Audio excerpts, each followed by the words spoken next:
Hello, and welcome to this first episode in this new series. It's called Building an Effective Productivity System. Now, my previous series, all about being effective with UpNote, that's still running, but we're evolving it slightly now to thinking about a whole productivity system for getting things done. Today, capture everything. Why and how? It's happened to all of us, hasn't it? We have that thought, someone texts us. It comes at a time that we can't plan for, we can't do anything about it right now. You know it might be hours, even days perhaps, before the request that's come in or the information you've got is actually going to be relevant to something that you're doing. It might be that there's a problem, you've been wrestling with it in your mind and at work for weeks on end, and it's far from your thoughts when, the moment strikes, but you're hiking up a mountain and you can't do anything about it right now. Or maybe, like I often do, you buy the birthday card, you write the birthday card, and you put the birthday card in your bag ready to post before you leave for work, only to find that card buried in your bag 6 weeks later because you forgot about it. It's happened to all of us. You see, our minds are not that great at holding on to information and bringing it back to us at a time when it's actually helpful, at a time when we can actually do something about it. So this is why we say capture everything. If our brains are not a good place to store every piece of information and remember everything we need to do, then we need to work out something that is.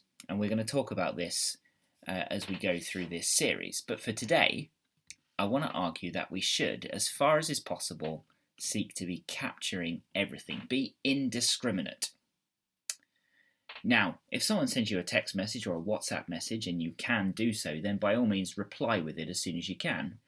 But if that input, whatever it might be and wherever it comes from, can't be dealt with immediately, then don't simply trust that somehow, some way, by some means, you'll remember at the time that you need to, that you've got something to do with it. Don't trust that you're going to remember when you have a free moment to open up your messages app and actually reply.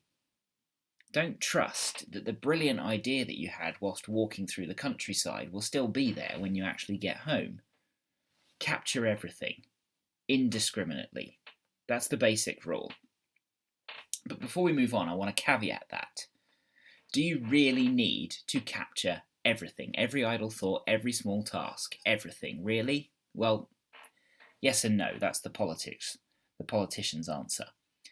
I say yes because the basic principle is to eliminate distractions to maintain focus. Whether that's focus on your work or an activity that you're doing, or whether that's simply being present with the people that you're with.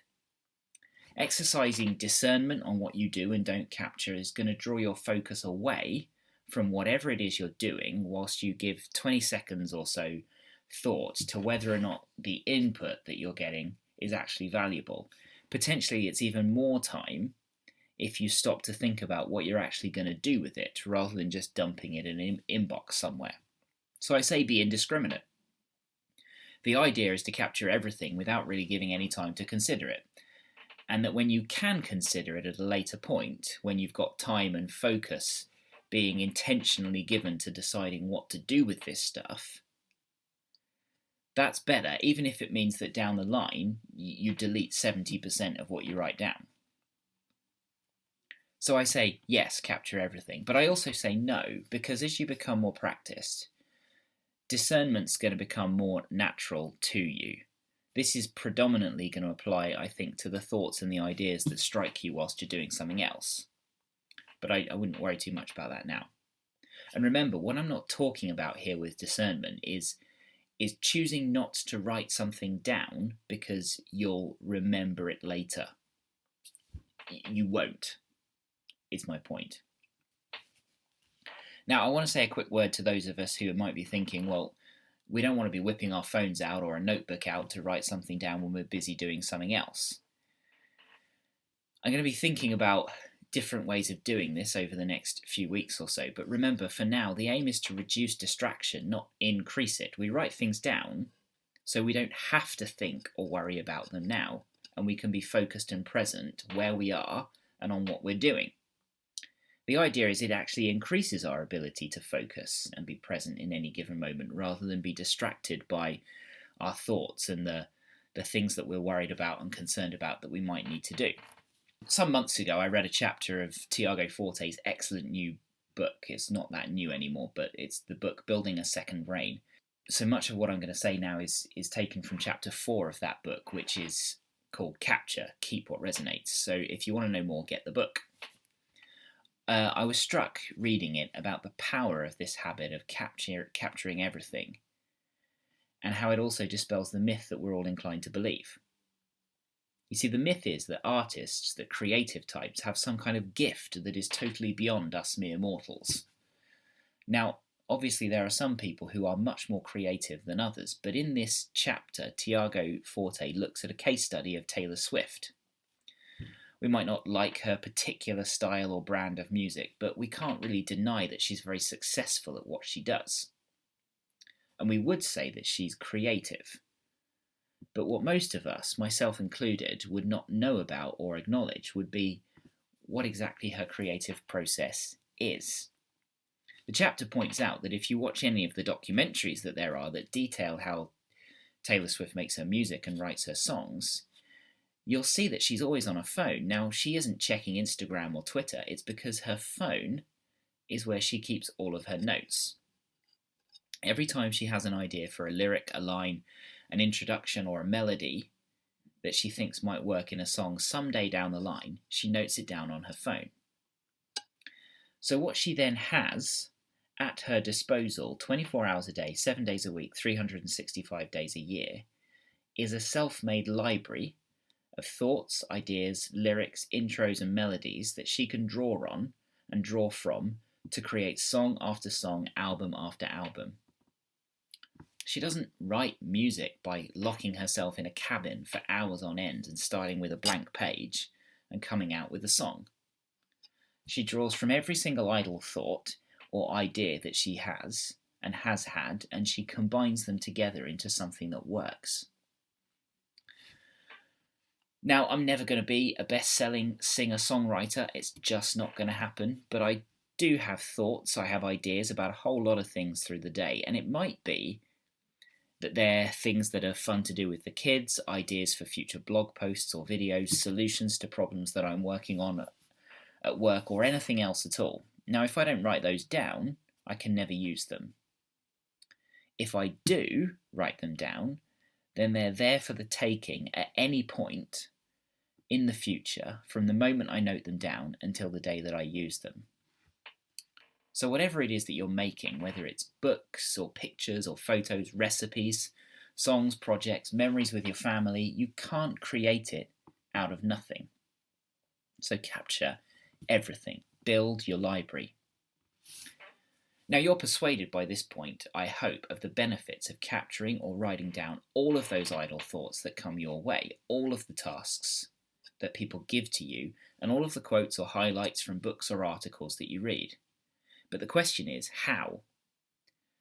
How to do it? My advice here is twofold. Number one, keep it simple. And number two, minimize the number of input sources that you have. So keep it simple. Really, it needs to be something that's accessible with you at all times. For this, for most of us, it's going to be our mobile phones. They're with us at all times, and so there needs to be an app or maybe two apps on your phone where in one or two taps you can be typing whatever it is you need to remember. But for those of us who don't want to use our smartphone, or for those of us who don't have one, we need something analog. And for all of us, there are going to be times when we don't want to be carrying our phones around, or we maybe don't want to get them out. So for this, I recommend something like this. It's a note-taker wallet. It's pocket-sized. It has a pen loop.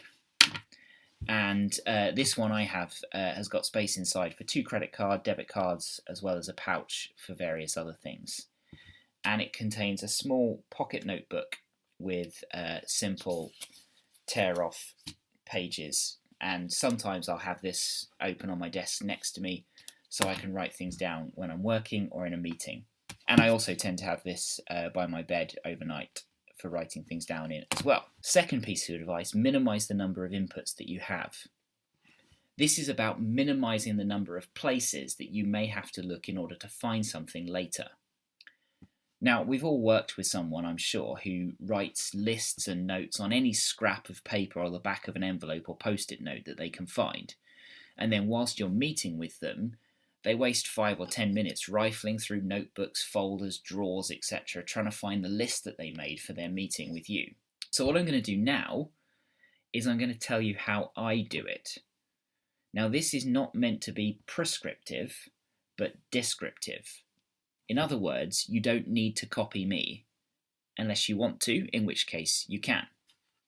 So when I'm using my computer, I've got a few basic things that I have to capture tasks and notes. The first, I use keyboard shortcuts for this, global keyboard shortcut. So I'm on the Google website, or any website, or I'm writing a Google Doc, or whatever you want to do, and I want to get something into Todoist.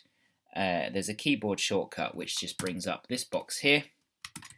This is my task, and then if I press enter, then go into Todoist, you'll see that that task is just sitting there in my Todoist inbox. If it was a note that I wanted to capture, then again, UpNote, my Notes app, has the global shortcut that brings up this box. This is my note, and then if I go to UpNote, you'll see there it is, sitting in my inbox. So that is how I capture things on my desktop. And I don't really need to do anything beyond that. If it's a task, it goes into Todoist. If it's a note, it goes into UpNote. And the beauty of having only 2 places that it can go is it doesn't really matter if I'm unsure whether it's an idea or a note or whatever. It's either in Todoist or at UpNote, and if when I come to organise it I think actually this should be in the other place, I can just move it across. The idea is just to get it as quick as I can off my mind and into either Todoist or UpNote. So that's how I do it on my computer. On my phone it's pretty similar. UpNote has a widget that I can click. So I click the widget, open up a new note, type "this is my new note," and then that note is now in my inbox. With Todoist, I also have a widget. I can type in "this is my new task," and then that task is in my Todoist inbox.